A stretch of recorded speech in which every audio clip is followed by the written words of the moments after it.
What's up, guys? It's Gage here. Welcome to you, Buck That, and I welcome special guest Evan Winters. Welcome to the show. What's up, man? I'm happy to be here. Obviously, we've got Bucks football. They're 2-0. It's on Monday night. I mean, outside of a Super Bowl win, it doesn't really get much better than this. And it's Baker Mayfield's first primetime game as a Buck, and this is only after 2 weeks.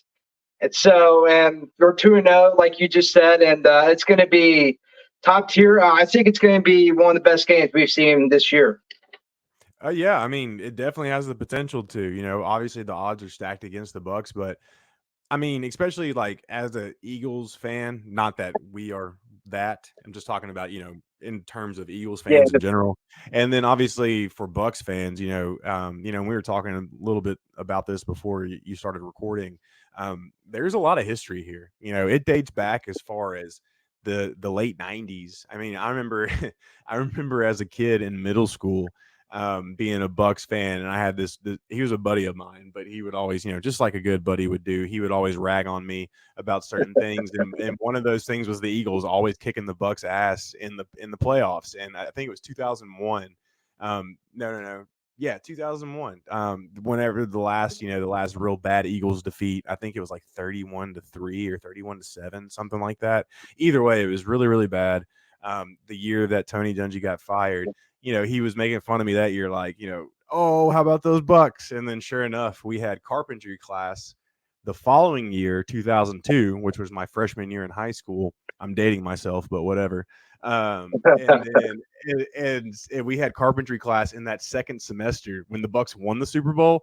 So I real quickly got my vengeance, man. It was great. And I was like, oh yeah, how about those Bucks, Super Bowl champs? And he was like I think he was a Titans fan, like, oh yeah, we've got a ring. You don't. Too bad, man.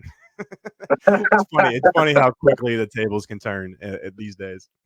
Yeah, the ultimate victory, and like in the Bucks and Eagles, as you said, they have a long history of rivalry. Even down to last time they faced was in the playoffs, but it did not go well for the Buck. I mean, not for the Bucks, but the Eagles. It was Jalen Hurts' first game as a starter in the playoffs, and the Bucks dominated them.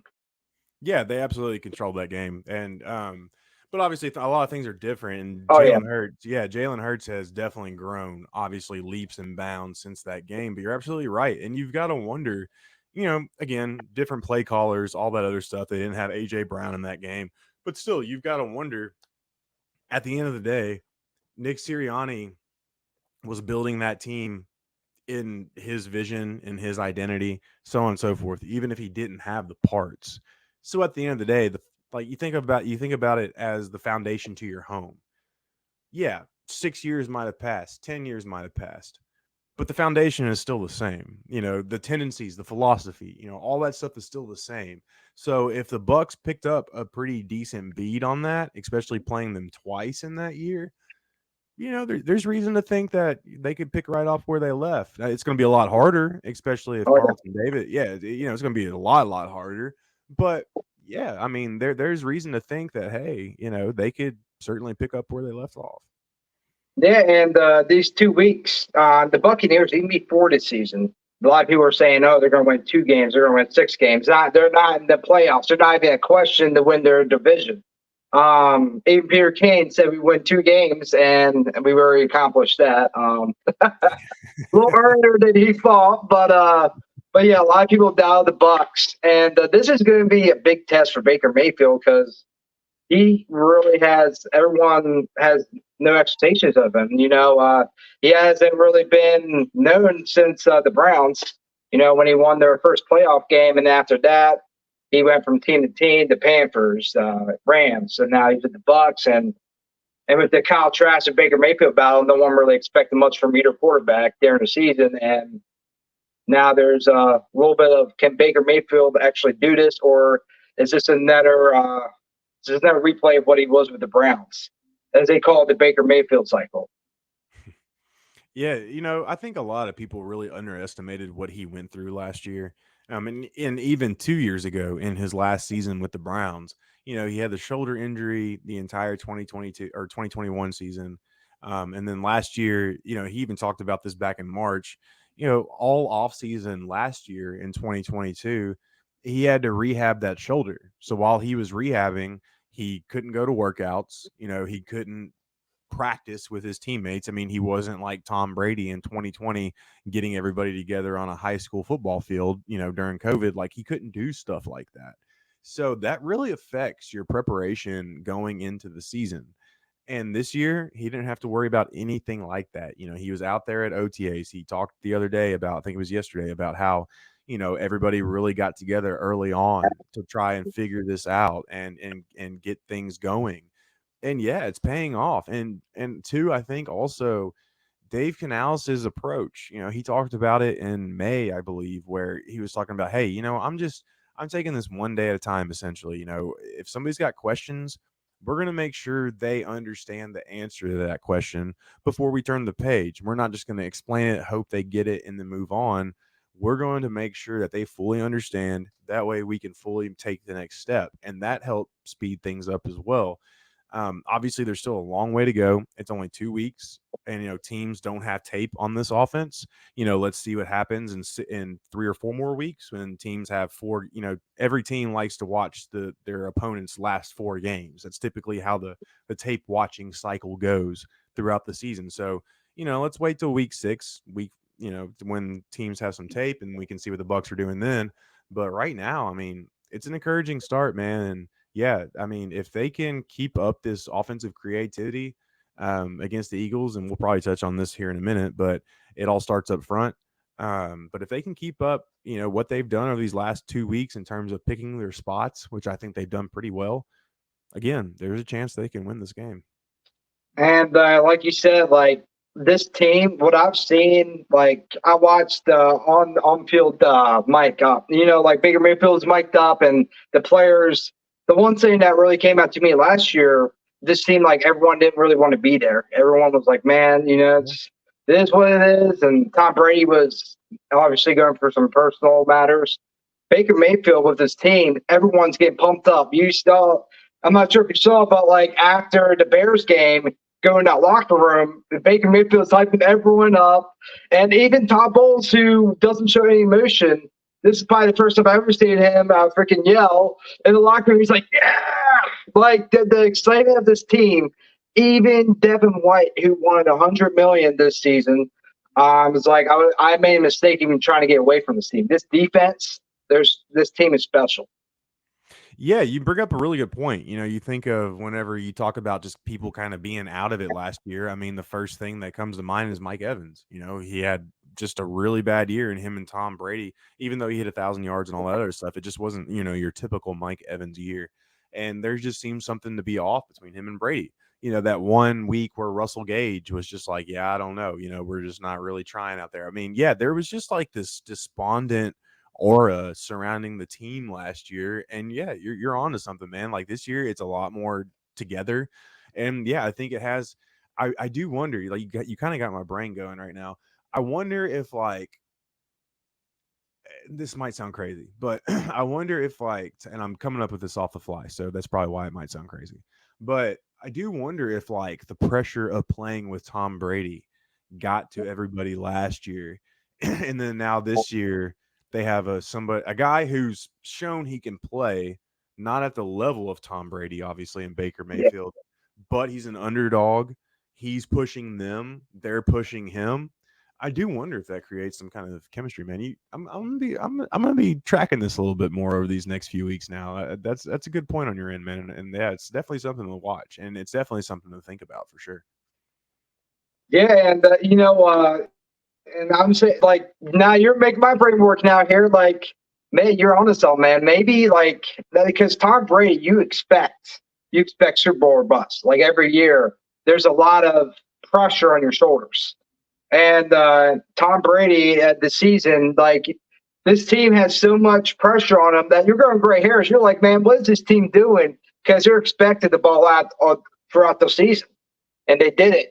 They played. They underwhelmingly played, Oh and yeah, so I for sure. think this year you don't have the pressure of man. We have Tom Brady. We got to go. We got to go all the way. And this time you're like, man, we just got to focus on getting better each week and trying to make this playoff run. Yeah, and plus Baker just brings a whole new, Tom obviously is a fiery guy. He's super professional when he talks to the media and stuff, but we see him get into it on the field, or we saw him, I should say, get into it on the field and everything like that. But Baker just takes that to a whole nother level, and yeah, and let's be honest, he brings a different element to this offense than Tom could. I mean, Tom can't take 4 steps forward without getting sacked, whereas we've seen Baker already win an angry run of the week from Good Morning Football. And, he had that incredible play last week where he just dodged probably 4 different sacks in the backfield. And it actually was 2 different plays. He dodged a bunch of pressure and then ran, and then he dodged a bunch of pressure and had a big completion downfield. So yeah, that's definitely something interesting to think about moving forward. But either way, you can see how this offense works and why it fits Baker so far. And you gotta love what Dave Canales is doing. He's being super creative, even though he's learning on the fly. And that's probably I think his honesty and like his ability to reflect upon himself and be cool with that, I think that helps him during games. He's sitting here telling himself during the game, okay, I screwed up here. This is what I need to do differently. And he's like analyzing all this in real time. And it's just leading to, different things and different strategies. And it could also be part of his inexperience. But again, so far it's working. We'll see how it's like a month from now. But all that matters is Monday night, right? And Monday night is only 2 games into the season. So there's still plenty of, potential for an element of surprise when the Bucs go up against the Eagles on offense. Yeah, and speaking of Dave Canales, I gotta give him credit. Like I was in that interview, he's like, "Who the hell made those plays?" Kind of joking off, but like he reflects on how to do better on each play, and he doesn't get too prideful, and that's a good example of like him between him and Brian Leftwich last season. Brian Leftwich, he wouldn't be doing that. He would be like, he kind of probably shrug it off, like, it's just another week. Even I think it was J.C. Allen he was talking to, and he asked him a question like, what are going on with these plays? Like, is there something different that needs to happen? A new scheme? What's going on here?" And he's like, "That's a fantasy question." And it's like the difference between those two as coordinators, the mindset. You could tell it makes a big difference on the field. Like Yeah, having two different coordinators that like Dave Canales is looking at how to improve the team and different schemes and plays each week. And I felt like Brian Leftwich, he was almost making it like, I swear to God, it was like he was asking Madden, play Madden, like, "Hey, so what suggestion should I do? Run 2 times or for 3 times?" I'm not sure. WWMD, right? What would Yeah, Madden do? Yeah, exactly. no, yeah, literally, like there were at least 3 or 4 different press conferences last year where he would laugh off questions, whereas Dave Canales is again self-reflecting and doing all kinds of different things, and that's what you need from a coach because if your coach shows a certain level of arrogance or ignorance or whatever word you want to use that applies to the situation, it's going to reflect upon your players. I mean, like there are a couple. I mean, Devin White one time last year said he wasn't playing bad. It's like, okay, yeah, dude, you are playing bad. I mean, you're playing really bad. So yeah, it's definitely a snowball effect. So to have that kind of leadership, is definitely big. And again, so far it's working. Yeah, the leadership's important, and Devin White's playing better now. And I think it's just the mindset of the whole team. Todd Bowles, I say he was unfairly judged last year. He was thrown basically in the hot seat last year, February, and obviously Tom Brady's having some personal reasons. There's just a different type of energy going on in the locker room, and Todd Bowles brought his own staff in, brought Dave Canales, and everyone's like, well, who's going to take the offense coordinator job for the Bucs? Turns out, probably one of the best jobs you could ask for. Because right now the Bucs looks like it could be a top 10 offense this year. Yeah, and it's another thing that a lot of people misjudged is, yeah, Todd was kind of hamstrung. Well, not kind of, he was hamstrung by Bruce Arians' retirement timing and everything else because that all came after the major NFL hiring cycle. It came after the bulk of free agency. There wasn't really anything Todd Bowles could do to shape this team in his vision. He's had that chance so far this year. And right now they're a quarter of a way to the same win total they had last year, but they still have 15 games to play. So, they've got to win 6 more games over the next 15 to match what they did last year. those are good odds, especially when looking at their schedule. So, and the division that they're playing in, even if the Saints and the Falcons are 2-0, they've still got some questions of their own to answer. But this week is a great test. We mentioned it earlier in the beginning. It's prime time. You're going up against a team that was in the Super Bowl just a year ago, a team that a lot of people still have a lot of high expectations for, and a team that's also 2-0 in themselves in the Eagles. And considering if the Bucs can go out and win this game in front of everybody, yeah, the Bengals and the Rams are going to be playing at the same time at some point. But they have a huge, huge opportunity to really, really make a major statement in this game. And I agree 100%. And and I get into like we were talking about earlier, like the Bucks have been phenomenal these 2 weeks. They had their struggles as all teams does, but that offensive line is like the biggest concern right now. Like because they've done well, but Baker Mayfield last week you said he got 19 hurries, and he should have got sacked like 4 times. Like there was some plays he had to make it. Like even Yeah, that he was halfway down the ground, he managed to pass it to Kate Allen in the last second. But yeah, like their last week was great. Yeah, it was like 17, 19 pressures. Either way, it was a ton of pressures that he was under. And he got away, I mean, I don't think he got sacked at all last week. I could be off on that. If he did get sacked, it was only once. I don't think he got sacked though. no, But regardless, that's not sustainable. You can't rely on that every single week. You can't expect your quarterback to go out there and get pressured over a dozen times and have very, very minimal sacks. Like that's just not going to happen. That's not how football works. We have decades of data and film and everything to back that up. So yeah, that offensive line has to play well this week, and that's the key to the game. And football is an ever changing sport. It's always evolving.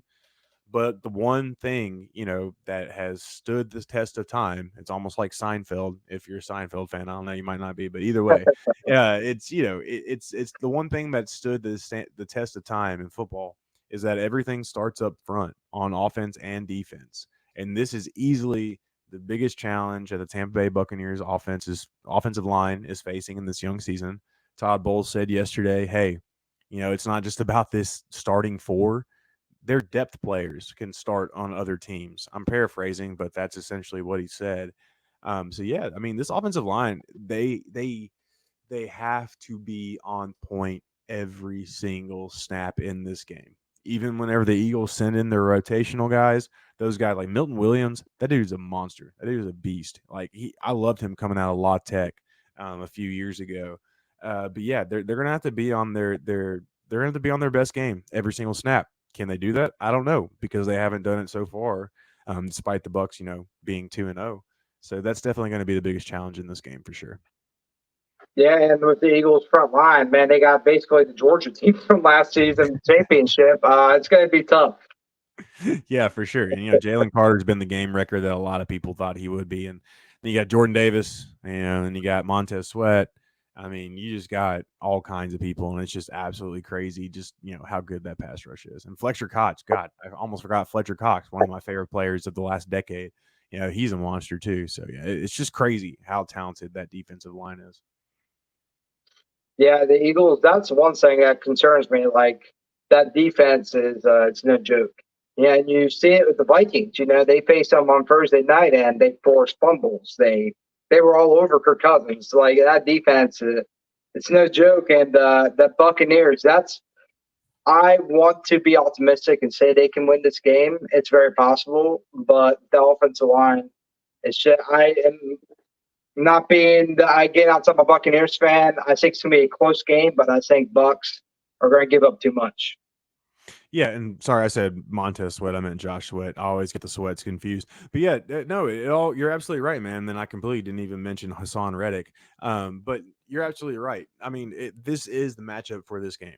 It feels lazy to say that, but it's really not lazy and the key is the interior of the Buccaneers offensive line, which has struggled more than Tristan Wirfs. I mean, Luke Gedeke has been pretty bad too, but Matt Filer hasn't been the best. Obviously, Robert Hainsey has really struggled in these first two games. And then obviously Cody Mauk, he's been just okay, probably less than okay at best. And now he just popped up on today's injury report with a back injury. So, and who knows if it's the same injury that was affecting him during the offseason. But regardless, when you look at the rotation of Fletcher Cox, Jordan Davis, Jalen Carter, and Milton Williams, that's the format. That's just the Eagles' interior defensive line. That is their top four guys. That is, excuse my language, that is fucking terrifying if you're an offensive line in the NFL. So those three guys are gonna have to completely stand up and have the best game of their season so far, or else it's gonna be a long night for the Bucs offense. So the only thing that gets me a little sleep at night is Baker Mayfield being Baker Mayfield. Like he's a guy he does not care, man. He'll run in your face. Yeah, Like even that big play, I believe it was week 1, and he's like, "Put your weight up." Yeah. Like, Oh yeah, that was the angry runs. Yeah, man, the angry run all day. Yeah, man, and he's gonna have to make plays out of structure. There's gonna be plenty of times on Monday night where the pocket breaks down, whether it's the interior rush, whether it's the edges getting around, Luke or Tristan. He's going to have to make plays out of structure, and that's honestly probably how the offense is going to survive and win this game. Is it's going to all be on the shoulders of Baker Mayfield, because I just don't have the confidence in the Bucs running game. I mean, yeah, it's been good when it has to be good, but overall, it's just not where it needs to be right now. So yeah, it's gonna be on Baker's shoulders on Monday night for sure. yeah, and I gotta give credit to Bolts this season. The undrafted free agent defensive players he's brought in has been very impressive. Like Christian Eisen, first 2 games he gets picked in each game, and that's impressive. Yeah, you loved what we were hearing about Izzy, all off season long, and just what he was able to do in these first 2 games is so impressive, and it's great. And you just hope it holds up for the whole season. It's just not a flash in the pan for the first 6 to 7 weeks. But right now, there's no knocking the dude's game. He's especially that interception on the goal line in the Vikings game. I mean, that changed the game. That was just absolutely huge. And that's what you get from a smart player, from a guy who might not be the most athletic guy, but he loves, like Larry Foote talked about today, how much he loves football. Izzy loves football, not Larry Foote. Obviously, Larry Foote loves Yeah. football, but yeah, I mean, like that's what you get from a smart guy who loves the game and who is willing to put in the work. And that's Rondé Barber at the end of the day too. I mean, that those 3 characteristics can take you so much further than just being a good athlete. And yeah, so far Izzy's doing great, and you love to see it. Yeah, and Jason Light, he was talking about this at a conference probably like a week or 2 ago, and he's like, "Man, if you would have asked me before the draft if I was going to have like 6 undrafted free agents on the 53-man roster, I would have said you're crazy." And it kind of shows you how impressive their scouting department is, and how good overall this team is. Like I think Jason Light, in my opinion, I've said this to even last year, he is a top 5 GM in my opinion. Yeah, and I probably got to hop after we talk about this last part, but yeah, man. I mean, like, a lot of the reason why they've had to rely on so many, just rookies, undrafted free agents, draft picks, however you want to classify the rookies, is obviously because of the salary cap situation. I mean, Tom Brady isn't on the team, yet he costs them $35 million this year just because of how his contract was previously set up. But dude, yeah, I mean, if you're put in this situation to where you have to rely on these young kids, yet you're making it happen to the level that we're seeing over these first couple of weeks, you deserve all the credit in the world. It doesn't matter what happens 10 weeks from now. Just the fact that you've gotten this contribution right now shows you that these kids can play. And it shows that they can play in your scheme. And it shows that you're coaching them the right way. I mean, let's give credit to the coaching staff too. They're putting these guys in the situation. They're telling them what to look for, what to read, what to see. They are prepping these kids the right way. I feel so old saying kids, good God. But anyways, but yeah, man, I mean, it's an absolute testament to this front office. And it's just it's so ironic too, because there are so many people coming in this year, people that don't pay close attention to the team, saying, "Hey, Tampa Bay's going to tank. They signed Baker. They didn't do anything to find a suitable replacement for Brady, even though they were $60 million over the cap when the season started. I mean, what the hell were they supposed to do?" But yeah, you've got all these big talking heads out there saying they're tanking, and like you said earlier, they're only going to win 2 games. They've already won 2 games. It just shows that this front office and this coaching staff and this roster, they're here to win, and that's what they said all offseason. And so far, they're backing it up. And you said perfectly, man. This team's gonna come together, and you know what? I'm gonna be a believer, even though I'm not sure if we can win this game. I'm gonna choose to believe in the team and Baker Mayfield's play. His leadership and Todd Bowles' leadership. I'm gonna believe we come out. It's gonna be a close game, but I feel like we're gonna come out on top. Maybe by 2 or something similar to that. I love it. And how sweet would it be if it was a 62-yarder from Chase McLaughlin to win it? The reason they brought him in was because of his big leg. Ryan Suckup couldn't hit a 62-yarder to save his life if he wanted to last year, or even the year before that, But yeah, that would be awesome, man. I love what the Bucs are doing so far. It's been great. But just I got to see this offensive line really stand up against a good defensive line. I do think the Eagles are going to win, but like I've said, man, I don't think you're wrong. Like overall, there is a chance the team can win this game. They've just got to play. I mean, you look at it this way. I think it was Scott Reynolds who wrote this the other day. I'm pretty sure it was Scott. But he said the Bucs are +5 or +4 in the turnover margin, +4, +5, one of the two, and yet they've only won by combined 13 points. That does kind of show you that the Bucs have to pretty much play zero error football. Their margin of error is very, very slim. Can they overcome that against the Eagles? I don't think so. But either way, I do think there's hope. I do think that Bucs fans should be rooting for a win. I'm going to be rooting for a win. But ultimately, I would pick the Eagles if I'm putting my money on it. Yeah. When it comes to money, I don't. My personal rule: I never bet on my own team. Yeah, hey, that's a great way to go, man. That should be everybody's number one rule. That should be outside of don't bet your house mortgage on a game. But yeah, that should be like everyone's number one rule, and that's my rule. I don't bet on the Bucs or the Vols. Like I don't do it. And especially since I cut. Well, now I got to throw the Packers in there because I cover the Packers, and that just feels slimy. So yeah, don't ever bet on the Bucs, Packers, or Vols. Yeah, I'm right there with you. It's because I love the Bucs and Vols, so I just can't let your heart drive that. You know what I'm saying? So so when the Bucs and Packers, if they ever face, who do you cheer for, the Bucs or the Packers? Oh, they actually play this year. They'll play in week 13 or 14. I can't remember exactly which one, but I'll be rooting for the Bucs all day. When it comes to my work and what I write and what I say, in terms of analysis, I could the fan me and the analyst me are two different people. Oh yeah. So yeah, so when it comes to like what I write, what I do in terms of work, and what I say as an analyst, I'll always be straight down the middle. Oh, but dude, all day long, I'm hoping the Bucs kick their fucking ass. Excuse my language, but I'm hoping they take them down, dude, all day long. Hey, and thanks for coming on the show, man. It's a pleasure to have you on.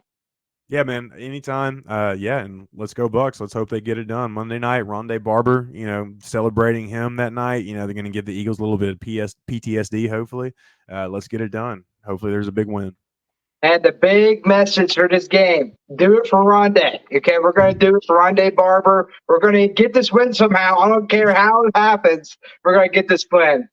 But I love it. Hopefully they win by 20. No, that would be wonderful. The Saints and Eagles are teams I dislike the most, so I'm going to be grinning if we win.